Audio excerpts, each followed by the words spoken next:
आहा ल गाइजहरु खुसीको कुरा हाम्रो साबिक बल्टक्सर साबिक वार्ड नम्बर 4 को साबिकमा चाहिँ रहेको चाहिँ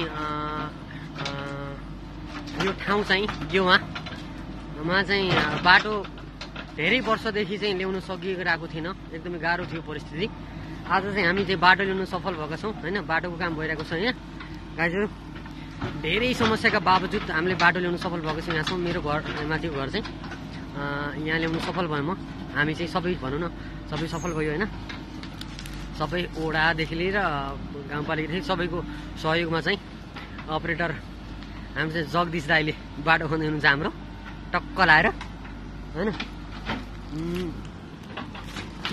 आज चाहिँ हाम्रो चाहिँ एकदम खुसी लागिरहेको दसैँ तिहारको उपलक्ष्यमा चाहिँ हामी चाहिँ बाटो ल्याएर चाहिँ नयाँ खुसियाली चाहिँ मनाइरहेका छौँ भनौँ न एक तरिकाले।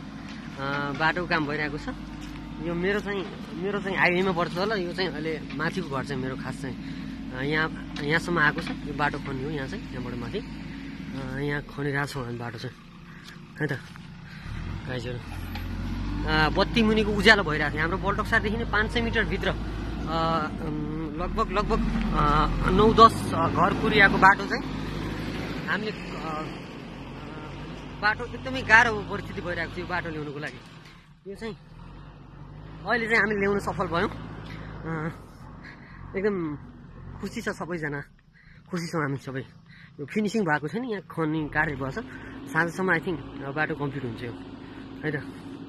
यो ठाँटीदेखि माथि हामी यो चाहिँ हाम्रो योजना चाहिँ ठाँटीदेखि माथि डाँडा हुँदै सिङ्गापुर हुँदै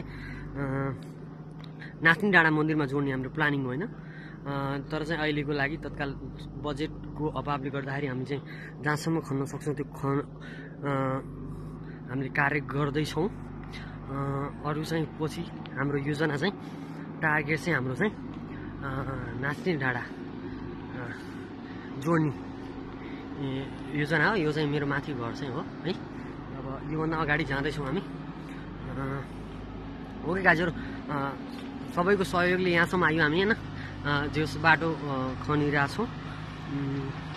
यस्तै कार्यहरू सबैले आफ्नो सबै मिलेर चाहिँ गर्नु होला भन्दै ल भिडियो म अपडेट दिएको। अहिले चाहिँ कहाँ छौँ के गरिरहेछौँ हामी चाहिँ भनेर गाउँमा चाहिँ यो सबै टाढा भएको हाम्रो दाइहरू अग्रजहरू सबै चाहिँ साथीहरूले चाहिँ अपडेट गराउनुको लागि म चाहिँ यो भिडियो लिएको है। ल सियो म फेरि आउँछु ल।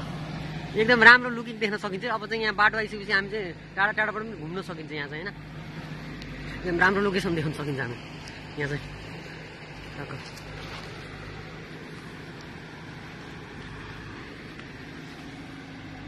बाबा सियो।